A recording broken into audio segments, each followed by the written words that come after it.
ಮತ್ತಾಯನು ಬರೆದಂಥ ಸುವಾರ್ತೆ 9ನೇ ಅಧ್ಯಾಯ 2ನೇ ವಾಕ್ಯ. ಅಲ್ಲಿಗೆ ಬಂದಾಗ ಹಾಸಿಗೆಯ ಮೇಲೆ ಬಿದ್ದುಕೊಂಡಿರುವ ಒಬ್ಬ ಪಾರ್ಶ್ವವಾಯು ರೋಗಿಯನ್ನು ಆತನ ಬಳಿಗೆ ಹೊತ್ತುಕೊಂಡು ಬಂದರು. ಯೇಸು ಅವರ ನಂಬಿಕೆಯನ್ನು ನೋಡಿ ಪಾರ್ಶ್ವವಾಯು ರೋಗಿಗೆ, ಮಗನೇ, ಧೈರ್ಯವಾಗಿರು, ನಿನ್ನ ಪಾಪಗಳು ಕ್ಷಮಿಸಲ್ಪಟ್ಟಿವೆ ಎಂದು ಹೇಳಿದನು. ಈ ವಾಕ್ಯದಲ್ಲಿ ಯೇಸು ಕ್ರಿಸ್ತನು ಒಬ್ಬ ಪಾರ್ಶ್ವವಾಯು ರೋಗಿಯನ್ನು ಗುಣಮಾಡಿದಂಥ ಸಮಯದಲ್ಲಿ ನಡೆದಂಥ ಘಟನೆಗಳನ್ನು ವಿವರಿಸಲಾಗಿದೆ. ನೋಡುವಂಥ ಸಮಯದಲ್ಲಿ ಯೇಸು ಕ್ರಿಸ್ತನ ಬಳಿಗೆ ಒಬ್ಬ ಪಾರ್ಶ್ವವಾಯು ರೋಗಿಯನ್ನು ಹಾಸಿಗೆ ಸಮೇತವಾಗಿ ಎತ್ತಿಕೊಂಡು ಬರುತ್ತಾ ಇದ್ದಾರೆ. ಆ ರೀತಿ ಎತ್ತಿಕೊಂಡು ಬಂದಂಥವರ ನಂಬಿಕೆ ಏನೆಂದರೆ ಯೇಸು ಕ್ರಿಸ್ತನು ಇವನನ್ನು ಗುಣಮಾಡುತ್ತಾನೆ ಎಂಬುದಾಗಿ.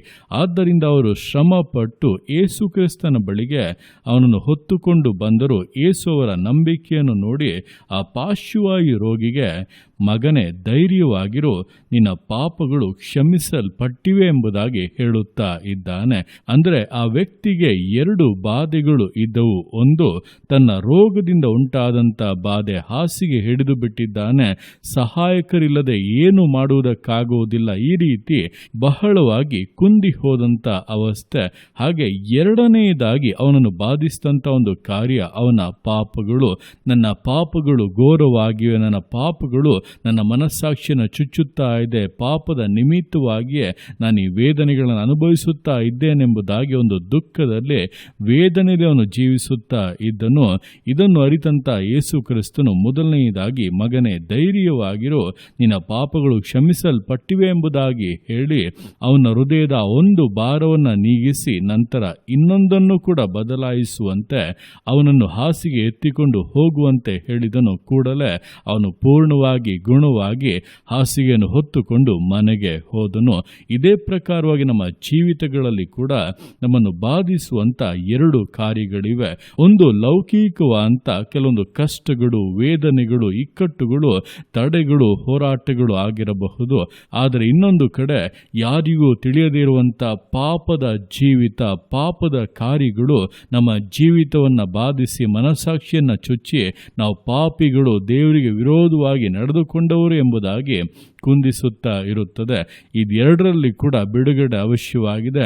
ಎಲ್ಲಕ್ಕಿಂತ ಮೊದಲು ನಮ್ಮ ಪಾಪಗಳು ಕ್ಷಮಿಸಲ್ಪಡುವಾಗಲೇ, ನಮ್ಮ ದ್ರೋಹಗಳು ನೀಗಿಸಲ್ಪಡುವಾಗಲೇ ಕರ್ತನ ಮಹಿಮೆಯು ನಮ್ಮ ಜೀವಿತದಲ್ಲಿ ಕಾರ್ಯ ಮಾಡಿ ಮಿಕ್ಕ ಎಲ್ಲ ಇಕ್ಕಟ್ಟುಗಳನ್ನು, ರೋಗಗಳನ್ನು, ಬಾಧೆಗಳನ್ನು, ಎಲ್ಲ ಕೊರತೆಗಳನ್ನು ನೀಗಿಸಿ ಪರಿಪೂರ್ಣತೆಯನ್ನು ಉಂಟು ಮಾಡುವಂಥದ್ದಾಗಿದೆ. ಆದ್ದರಿಂದ ಈ ದಿವಸಗಳಲ್ಲಿ ಯೇಸು ಕ್ರಿಸ್ತನೇ, ನಿನ್ನ ರಕ್ತದಿಂದ ನನ್ನ ಹೃದಯವನ್ನು ತೊಳೆದು ಶುದ್ಧೀಕರಿಸು, ನನ್ನ ಎಲ್ಲ ಪಾಪಗಳು, ದ್ರೋಹಗಳು, ನನ್ನ ಚುಚ್ಚುವಂಥ ಸಕಲ ಕಾರ್ಯಗಳು ಕೂಡ ನೀಗಿ ಹೋಗಲಿ, ನನ್ನ ಪರಿಶುದ್ಧಪಡಿಸು, ನಿನ್ನಂತೆ ನನ್ನನ್ನು ಮಾರ್ಪಡಿಸು ಎಂಬುದಾಗಿ ಪ್ರಾರ್ಥಿಸುವುದಾದರೆ ಖಂಡಿತವಾಗಿ ಯೇಸು ಕ್ರಿಸ್ತನ ರಕ್ತವು ನಿಮ್ಮನ್ನು ತೊಳೆದು ಶುದ್ಧೀಕರಿಸುತ್ತದೆ. ಅಷ್ಟು ಮಾತ್ರವಲ್ಲ, ನಿಮ್ಮ ದುಃಖಕ್ಕೆ, ನಿಮ್ಮ ವೇದನೆಗೆ ಕಾರಣವಾಗಿರುವಂಥ ಎಲ್ಲ ತಡೆಗಳು, ವೇದನೆಗಳು, ಕೊರತೆಗಳೆಲ್ಲ ನೀಗಿ ಪರಿಪೂರ್ಣವಾದ ಆಶೀರ್ವಾದಗಳನ್ನು, ಸೌಖ್ಯಗಳನ್ನು, ಮೇಲುಗಳನ್ನು ನಿಶ್ಚಯವಾಗಿ ಅನುಭವಿಸುತ್ತೀರಾ. ಆದ್ದರಿಂದ ನಮ್ಮ ಪಾಪಗಳು ಕ್ಷಮಿಸಲ್ಪಡುವಾಗ ಮಿಕ್ಕ ನಮ್ಮ ಆಶೀರ್ವಾದಗಳು ಕೂಡ ನಮ್ಮ ಕರಗಳಲ್ಲಿ ಬಂದು ಸೇರುತ್ತವೆ ಎಂಬುದನ್ನು ತಿಳಿದು ದೇವರ ಕರಗಳಲ್ಲಿ ಸಮರ್ಪಿಸಿ ವಿಧೇಯತೆಯಿಂದ, ದೃಢತೆಯಿಂದ, ಸಮರ್ಪಣೆಯಿಂದ ವಿಶ್ವಾಸ ಜೀವಿತಗಳನ್ನು ಮುನ್ನಡೆಸೋಣ.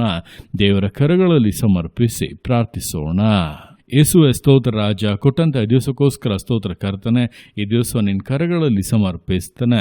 ಪ್ರತಿಯೊಂದು ಜೀವಿತಗಳನ್ನು ನೀನು ಆಳ್ವಿಕೆ ಮಾಡು, ಬಲಪಡಿಸು ಕರ್ತನೆ. ಹೌದಪ್ಪ, ದಿವಸಗಳಲ್ಲಿ ಪಾಪದ ನಿಮಿತ್ತಪ್ಪ ವೇದನೆಯಲ್ಲಿ ಇದ್ದುಕೊಂಡು ಮತ್ತೊಂದು ಕಡೆ ರೋಗದ ವೇದನೆಯಲ್ಲಿದ್ದಂಥ ಪಾರ್ಶ್ವವಾಯು ರೋಗಿಯನ್ನು ಮೊದಲನೇದಾಗಿ ನೀನು ಪಾಪಗಳನ್ನು ಕ್ಷಮಿಸಿ ನಂತರ ಅವನ ರೋಗವನ್ನು ಕೂಡ ಗುಣ ಮಾಡಿ ಪರಿಪೂರ್ಣ ಸಂತೋಷವನ್ನು, ಸಮಾಧಾನವನ್ನು ಅನುಗ್ರಹಿಸಿದ ಹಾಗೆ ದಿವಸಗಳಲ್ಲಿ ನನ್ನ ಕೇಳ್ತಾ ಇರುವಂಥ ಪ್ರತಿಯೊಬ್ಬರ ಜೀವಿತಗಳಲ್ಲಿ ಕೂಡ ನಿನ್ನಪ್ಪ ಶ್ರೇಷ್ಠವಾದ ಬಿಡುಗಡೆ, ಪರಿಪೂರ್ಣವಾದ ಆಶೀರ್ವಾದಗಳು ಉಂಟಾಗಲಿ. ಪಾಪಗಳೆಲ್ಲಪ್ಪ ನೀಗಿಸಲ್ಪಡಲಿ. ಯೇಸು ಕ್ರಿಸ್ತನ ರಕ್ತವಪ್ಪ ತೊಳೆದು ಶುದ್ಧೀಕರಿಸಲಿ. ನಮ್ಮನ್ನು ಪೂರ್ಣವಾಗಿ ಒಪ್ಪಿಸಿಕೊಡುತ್ತಾ ಇದ್ದೇವೆ ಕರ್ತನೆ. ಪರಿಶುದ್ಧರಾಗಿ ಬಾಳುವುದಕ್ಕೆ, ನೀತಿವಂತರಾಗಿ ಜೀವಿಸುವುದಕ್ಕೆ, ನಿನ್ನ ಹೃದಯಕ್ಕೆ ಸಂತೋಷವನ್ನುಂಟು ಮಾಡುವವರಾಗಿ ಪ್ರತಿಯೊಂದು ಕಾರ್ಯಗಳನ್ನು ನೆರವೇರಿಸುವುದಕ್ಕೆ ನಮ್ಮನ್ನಪ್ಪ ಸಮರ್ಪಿಸ್ತಾ ಇದ್ದೇವೆ. ಸ್ವೀಕರಿಸಿಕೋ. ಯೇಸುವಿನ ರಕ್ತ ಈಗಲೇ ಅಪ್ಪ ತೊಳೆದು ಶುದ್ಧೀಕರಿಸಲಿ. ಹಾಗೆ ಜೀವಿತದಂಥ ಎಲ್ಲ ತಡೆಗಳು, ಹೋರಾಟಗಳು, ಇಕ್ಕಟ್ಟುಗಳು, ಸಮಸ್ಯೆಗಳು, ಅನಾರೋಗ್ಯಗಳು, ಎಲ್ಲ ಕೊರತೆಗಳು ನೀಗುವಂತೆ ಅದ್ಭುತ ಕಾರ್ಯಗಳು ನಡೆಯಲಿ. ನಿನ್ನ ಮಕ್ಕಳು ಯಾವುದಕ್ಕಾಗಿ ಪ್ರಾರ್ಥಿಸ್ತಾ ಇದ್ದಾರೋ ಅದರಲ್ಲಪ್ಪ ಈ ದಿವಸ ನೀನು ಅದ್ಭುತ ಮಾಡಬೇಕಾಗಿ ಪ್ರಾರ್ಥಿಸ್ತಾ ಇದ್ದಾನೆ. ಬಿಡುಗಡೆ ಕೊಡಬೇಕಾಗಿ ಪ್ರಾರ್ಥಿಸ್ತಾ ಇದ್ದಾನೆ. ನಿನ್ನ ಅರ್ಥಿಗೆ ಮಾಡುವಂಥ ನಿನ್ನ ಪ್ರೀತಿಗೋಸ್ಕರ, ಕೃಪೆಗೋಸ್ಕರ ಅಪ್ಪ ನಿಮಗೆ ಸ್ತೋತ್ರಗಳು. ಪ್ರತಿಯೊಂದು ಜೀವಿತಗಳನ್ನು ಅಪ್ಪ ನಿಮ್ಮ ಕರಗಳಲ್ಲಿ ಸಮರ್ಪಿಸ್ತಾ ಇದ್ದಾನೆ. ಆಶೀರ್ವದಿಸು, ಮಾನಿಸು, ಘನಪಡಿಸು. ಎಲ್ಲ ನಿಮ್ಮ ಕರಗಳಲ್ಲಿ ಸಮರ್ಪಿಸಿ ಎಲ್ಲ ಸ್ತುತಿಯನ್ನು ಮಾತನಿನೊಬ್ಬನಿಗೆ ಸಲ್ಲಿಸಿ ಯೇಸುವಿನ ನಾಮದಲ್ಲಿ ಬೇಡುತ್ತೇನೆ ತಂದೆಯೇ. ಆಮೇನ್, ಆಮೇನ್.